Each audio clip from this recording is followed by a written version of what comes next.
Hey guys, this is Sahil and I welcome you all to ChatG's YouTube channel. तो this is going to be the lecture 2 of chapter 4. तो chapter 4 का दूसरा lecture है और इसमें basically हम loss पढ़ रहे हैं। देखो मैंने सारे लॉस को लिख दिया है, उसको एक एक करके समझते हैं। चलिए स्टार्ट करते हैं। सो नंबर 1 हमारा क्या कहता है, ये basically laws of liquid pressure के बारे में है। और इससे पहले आपने मतलब प्रेशर ड्यू टू कॉलम बताया गया था कि मतलब एक लिक्विड है, उसमें अगर कोई ऑब्जेक्ट है तो उस पर क्या प्रेशर लगता है, जो कि हमारा प्रेशर पी था वो एच रो जी था।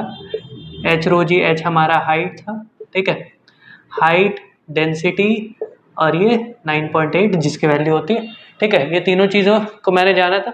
अब इन तीनों चीज़ों के बेसिस पे लॉज है। देखो नंबर 1 लॉ क्या है, pressure is same in all direction at about a point, यानी कि किसी एक पॉइंट के अबाउट जो प्रेशर होगा वो सभी डायरेक्शन में क्या होगा, सेम होगा, ठीक है। यानी कि अगर मान लो कि जैसे कि मान लो किसी इस पॉइंट पे प्रेशर लग रहा था, इस पर ये प्रेशर सभी डायरेक्शन से क्या होगा, लगता रहेगा, इधर से भी इधर से भी इधर, तो सभी प्रेशर क्या होगा, सेम होगा। सेकेंड चीज वो क्या कहता है, in stationary liquid pressure is same at all horizontal point. Stationary liquid से थोड़ा सा तुम लोग समझ नहीं पा रहे हो कि स्टेशनरी लिक्विड है क्या। देखो स्टेशनरी लिक्विड का मतलब कि जैसे मान लेते हैं, इसको मिटाते हैं, ठीक है। अब जैसे स्टेशनरी लिक्विड मान लो यहाँ पर तुम्हारा कोई कंटेनर है, इस कंटेनर में एक लिक्विड है जो एकदम शांत है। ये कंटेनर को हम लोग हिला डुला नहीं रहे, मतलब लिक्विड एकदम शांत है। तो लिक्विड अगर शांत है तो कोई भी एक हॉरिजॉन्टल प्लेन में, देखो क्या बोल रहा है, हॉरिजॉन्टल प्लेन, तो हॉरिजॉन्टल प्लेन हमारा मान लेते हैं ये हमारा एक हॉरिजॉन्टल प्लेन है। तो इस पॉइंट पर, इसके हर एक पॉइंट पर जो प्रेशर होगा वो सेम होगा। यानी कि अगर मान लो एक P पॉइंट A, यानी pressure at A point will be equal to pressure at B point will be equal to pressure at C point will be equal to pressure at D point, और ये चलता जाएगा, ठीक है। जितने ज्यादा points लोगे उतने हर पॉइंट पे क्या होगा, pressure will remain the same, ठीक है। अब pressure at a point inside a liquid increases with depth from a free surface. अब देखो सेकंड, अब ये चीज क्या कह रहा है कि थर्ड चीज, pressure at a point inside a liquid, मान लो एक लिक्विड है, ठीक है, इसके अंदर हम लोग गए, ठीक, इनसाइड अ लिक्विड, ये इंक्रीज करता है विद अ डेप्थ। मान लो ये depth from the free surface. अब फ्री सरफेस मतलब ये हमारा जो हमारा सबसे ऊपर वाला सरफेस है, यही हमारा क्या होता है, फ्री सरफेस होता है। अब इस फ्री सरफेस से आप जितना ज्यादा एच नीचे आओगे तो इस पर उतना ज्यादा प्रेशर बढ़ता जाता है, ठीक है, उतना ज्यादा प्रेशर बढ़ता जाता है, क्योंकि प्रेशर क्या होता है हमारा, एच रो जी। हाइट बढ़ेगा तो प्रेशर बढ़ेगा, रो बढ़ेगा तो प्रेशर बढ़ेगा, जी तो प्रेशर बढ़ेगा, ठीक है, इतनी चीजें। फिर नेक्स्ट है हमारा pressure at same depth is different in different liquid. अब मान लेते हैं कि दो लिक्विड लेते हैं, इसका मतलब समझे कि जैसे कि मान लो अभी दो लिक्विड है, एक हमारा वाटर है और एक मान लो हमारा हनी है, शहद, ठीक है, दोनों ही लिक्विड है, ठीक। इन दोनों लिक्विड पे चलो हम लोग सेम हाइट के नीचे जाते हैं, सेम हाइट पर नीचे जाते हैं, एक ऑब्जेक्ट को रखते हैं। सेम हाइट पर अगर एक ऑब्जेक्ट को रखेंगे तो इस ऑब्जेक्ट पर जो हनी जो प्रेशर लगा रहा होगा, pressure by honey P H will be H rho G, rho of honey, और यहाँ पे pressure by water will be equal to height into density of water into G. तो यहाँ पे क्या होगा कि हर एक सर्टेन हाइट पर भी, एक सर्टेन डेप्थ पर भी, सर्टेन डेप्थ पर भी जो प्रेशर होने वाला है वो अलग अलग लिक्विड के लिए अलग अलग हुआ। भले आप वही हाइट पर ले जाओ, पर अगर लिक्विड चेंज कर देंगे तो उसकी डेंसिटी बदल जाएगी, और डेंसिटी बदलेगी तो उस पॉइंट पर प्रेशर भी क्या हो जाएगा, बदल जाएगा। दैट्स इट जो हमारा लॉज ऑफ लिक्विड प्रेशर कहता है। और हर लिक्विड जो प्रेशर लगाता है वो डिफरेंट होता है, ठीक है, हर लिक्विड जो प्रेशर लगाएगा वो क्या होगा, डिफरेंट होगा। तो इतनी चीजें हैं लॉ ऑफ लिक्विड प्रेशर में, ये चीजें। अब चलो आगे बढ़ते हैं। अब ये जो हमने लॉस पढ़े हैं, इसी को लेकर हमने कॉन्सिक्वेंसेस भी पढ़ने हैं, कॉन्सिक्वेंसेस ऑफ प्रेशर, यानी प्रेशर को लेके कॉन्सिक्वेंसेस भी है। क्या क्या कॉन्सिक्वेंसेस है जो आप देखते हो, पहले चीज जो देखे हैं कि जो wall of dam is thick at the bottom, wall of dam is thicker at the bottom, thicker लिखना ज्यादा सही है, ठीक है। तो जैसे कि आप डैम देखे होंगे, आप लोगों ने डैम देखा होगा जिंदगी में। तो जैसे कि ये मान लो वाटर सरफेस है, यहाँ से यहाँ तक पानी है, पूरा इस सर्टेन हाइट पर पानी है। तो जो डैम बनाया जाता है वो कुछ इस शेप में बनाया जाता है। अब देखो डैम जो रहता है वो कुछ इस शेप का रहता है और यहाँ से पानी आपका निकल रहा होता है, ठीक है। अब जैसे ये मान लो पानी है, पानी है, पानी, अब ऊपर से हाइट h हाइट नीचे, अब देखो यहाँ से एकदम नीचे पे अगर आ गए, एकदम नीचे वाले पॉइंट पे, तो इस पॉइंट पे क्या है, इसकी जो थिकनेस है वो कुछ l है, इसकी जो लेंथ है ये मतलब चौड़ाई, ये थिकनेस देखो ज्यादा, और जैसे जैसे हम लोग ऊपर जाते रहेंगे ये थिकनेस कम होती रहे। अब ऐसा क्यों है, क्योंकि हम लोग जानते हैं कि जैसे ही हाइट नीचे जाता है, जैसे ही हाइट बढ़ता है, जैसे ही हमारा डेप्थ बढ़ता है, तो प्रेशर भी क्या होता है, बढ़ता है। इसीलिए डैम्स के जो वॉल्स होते हैं वो नीचे थिक होते हैं, और जैसे जैसे वो ऊपर आते हैं उनकी थिकनेस क्या होती है, धीरे धीरे कम होती है। ठीक है, यही चीज बताया गया किसमें, पहला कॉन्सिक्वेंसेस हमारा यही है कि जैसे जैसे हाइट, जैसे जैसे डेप्थ बढ़ता है तो प्रेशर बढ़ता है। इसीलिए bottom of the dam, dam का जो बॉटम होगा, जो टच कर रहा होगा सरफेस को, रिवर सरफेस को जो टच कर रहा होगा, वहां पर लिक्विड्स के कारण जो प्रेशर होगा वो बहुत ज्यादा होगा। इसीलिए अगर हम पतली दीवार बनाएंगे तो वो टूट जाएगी, तो हमें मोटी दीवार बनानी पड़ेगी नीचे, उसके ऊपर फिर थोड़ी सी पतली, उसके ऊपर फिर पतली। आप बोलोगे कि ट्रायंगुलर शेप में क्यों है, हम लोग पूरी ऐसा क्यों नहीं बना देते, पूरा ऐसा बनाते तो हमारा खर्चा ज्यादा होता है ना भाई, दिमाग तो लगाओ, ऐसे करोगे बिजनेस। ठीक है, तो पूरा हम लोग मोटा नहीं बना सकते। ठीक है, तो हम लोगों ने यहाँ से थिकनेस बढ़ाया, और जैसे जैसे हाइट इंक्रीज हुआ थिकनेस को कम कर देगा। इससे क्या हो गया, पैसा कम लगा ना, पैसा कम लगा, इकोनॉमिक प्रॉफिट है। नहीं तो अगर थिक बनाना होता तो बहुत लोग गधे क्या करते हैं, इसको एकदम प्रॉपर स्क्वायर शेप में ही बना देते हैं। तो ट्रायंगुलर शेप में ही होता है ना मोस्टली डैम, तो ये भी किसी इंजीनियर ने ही सोचा होगा। ठीक है, तो engineers are really very creative, बस यही है कि वो उनको काम ही नहीं मिल रहा है सिंपली। तो इंजीनियर्स आर क्रिएटिव गाइस। ठीक है, ये भी किसी सिविल इंजीनियर सोचा होगा कि अरे यार हम लोग अगर स्क्वायर शेप में अगर बन रहा होता था मे बी अगर, तो उन्होंने सोचा होगा अरे इसको इसी को थिक करते हैं ना, हमें इसे ऊपर थिक करने की क्या जरूरत है। तो यही चीज होता है डैम के लेके। फिर जो सेकंड चीज जो आप लोगों ने पढ़ी वो होता है डाइवर्स सूट। डाइवर्स का सूट, डाइवर्स का सूट मतलब जैसे कि जो भी लोग ये स्कूबा डाइविंग करते हैं, जो भी लोग समुद्र के अंदर जाते हैं और एक्सप्लोर करते हैं सी वर्ल्ड को, वाटर वर्ल्ड, ओशन वर्ल्ड को, तो एक्सप्लोर करते हैं तो वो जैसे जैसे डेप्थ को पे जाते रहे, जैसे जैसे उनकी डेप्थ बढ़ती रहती है, उनके बॉडी पर ऑटोमेटिकली हाइट के कारण, डेप्थ के कारण प्रेशर बढ़ता है, तो उनके ऊपर प्रेशर बढ़ेगा, वाटर का प्रेशर, फ्लूइड प्रेशर उनके उन पर बढ़ता जाएगा। और अगर उन पर फ्लूइड प्रेशर बढ़ेगा तो हो सकता है कि वो स्किन भी उनकी फट जाए, मतलब स्किन उनकी फट सकती है। इसीलिए क्या किया जाता है, वो लोग डाइवर सूट पहनते हैं। वो सूट स्पेशली डिजाइन होता है कि वाटर प्रेशर जो हम पर लग रहा है, हमारे बॉडी पर लग रहा है, डाइवर की बॉडी पर लग रहा है, वो क्या हो, मिनिमल हो, उसका इफेक्ट क्या हो, मिनिमल हो। क्योंकि eight depth, at certain depth क्या होता है कि जैसे कि मान लो ये हमारा सी लेवल है यहाँ पर, और यहाँ से अगर आप बहुत नीचे चले जाओगे तो यहाँ पर आपका वाटर का जो प्रेशर, जो लिक्विड का प्रेशर होता है वो बहुत ज़्यादा होता है। और इसलिए इतने ज़्यादा प्रेशर पर अगर आप ये स्विम करोगे वो भी बिना सूट के, तो ये आपका ब्लड प्रेशर, आपका जो ब्लड प्रेशर होता है उससे भी ज़्यादा होता है। तो ब्लड प्रेशर से जैसे ही आपका आउटर एनवायरनमेंट का प्रेशर एक्सीड करेगा तो आपकी स्किन वहीं फट जाएगी। ठीक है, क्लियर है, तो यही चीज़ है। तो डाइवर सूट को जान लिया, और wall, dam of the wall, ये दो चीज़ें। ठीक है, और भी कॉन्सिक्वेंसेज है बुक्स में, उन सबको डिस्कस करना, अभी बहुत सारी चीज़ें हैं, उन सबको डिस्कस नहीं करते, लेट इट बी। आप खुद से भी पढ़ के समझ सकते हो, और if you find any kind of doubt you can directly comment any numerical और एनीथिंग। ठीक है, चलिए आगे बढ़ते हैं। ठीक है, अब जो हमें पढ़ना है वो है हमारा पास्कल्स लॉ। वो क्या है हमारा, पास्कल्स का लॉ, पास्कल का नियम। अब पास्कल नाम के एक महापुरुष थे, मजाक कर रहा हूँ, साइंटिस्ट थे।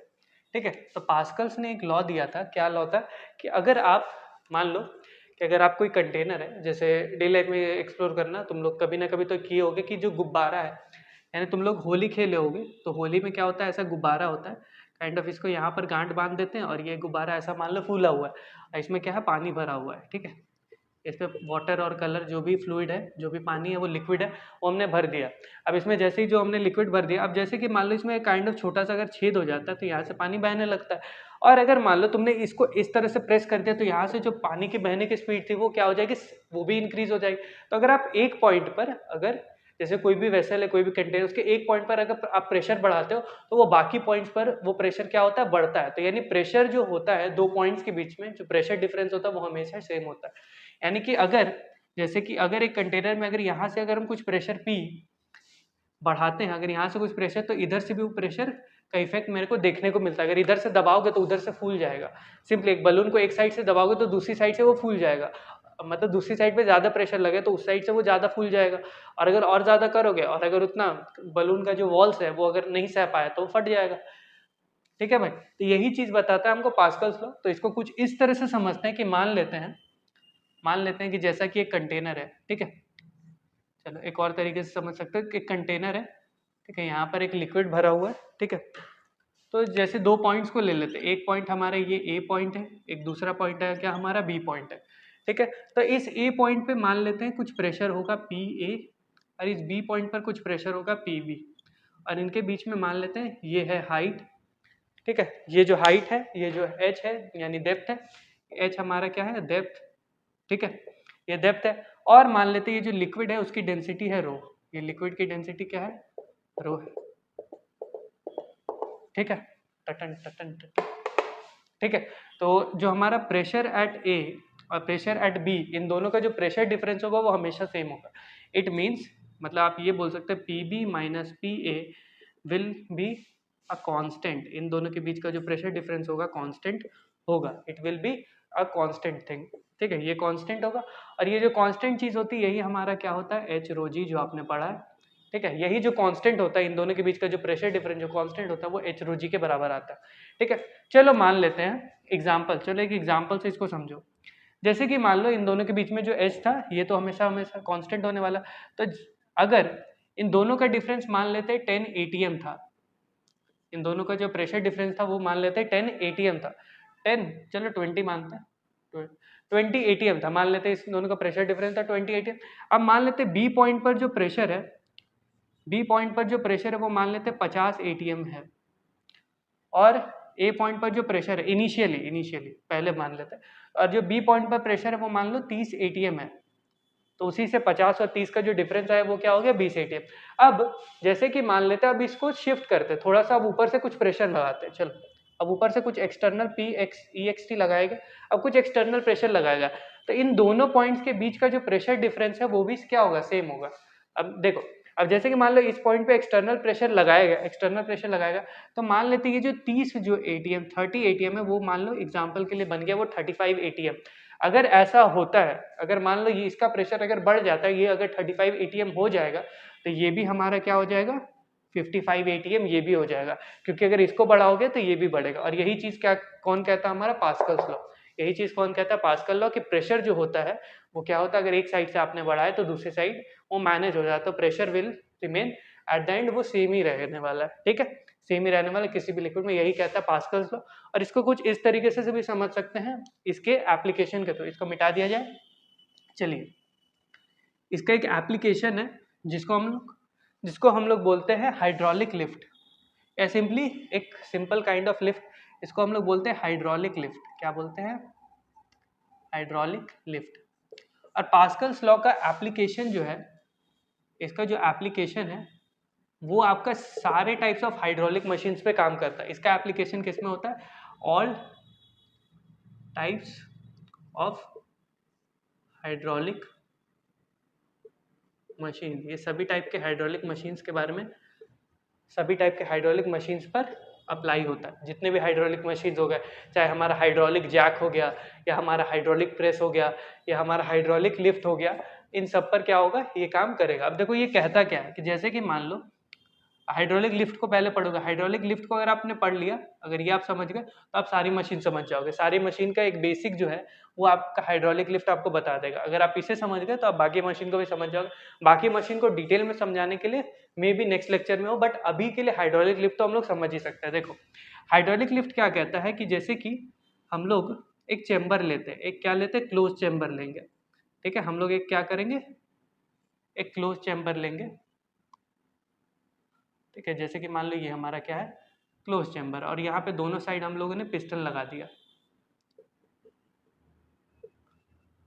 ठीक है, यहाँ पे हम लोग मान लो दोनों साइड हमारा क्या लगा हुआ एक पिस्टन लगा हुआ। पिस्टन आप लोग जानते हैं जैसे पिचकारी में हम लोग प्रेशर डालने के लिए एक पिस्टन होता है ना, जो जैसे जैसे आगे मूव करता है लिक्विड बाहर निकलता रहता है, उसी तरह से ये भी एक पिस्टन है।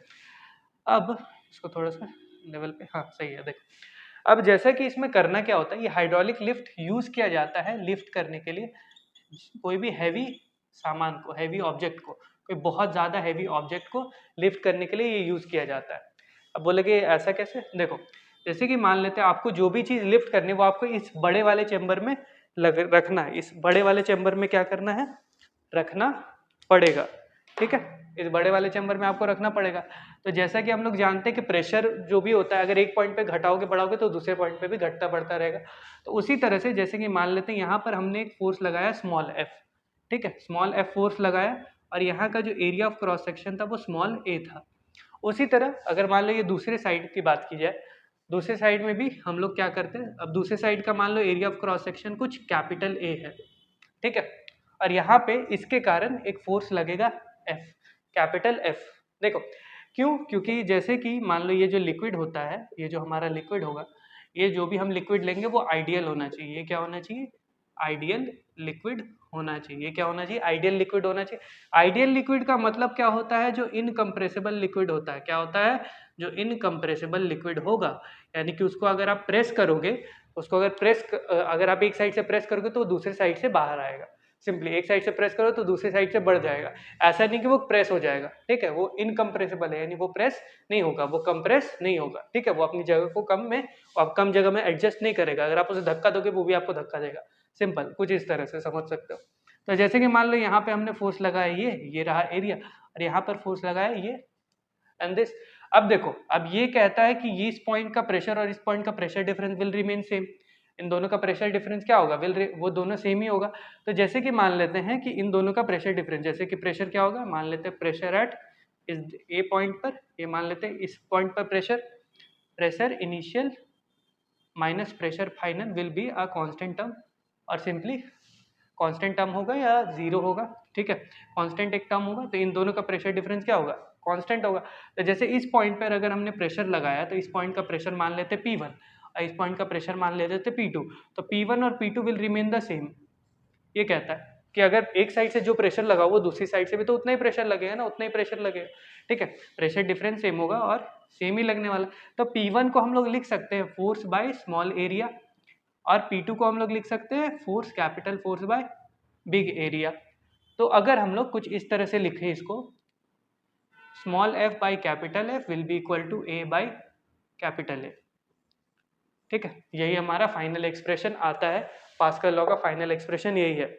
आपके बुक्स में ये जो स्मॉल एफ की जगह आपके बुक में F1 बाई F2 दिया रहता है, is equal to A1 is equal to A2, यहाँ पे तो A2 होगा,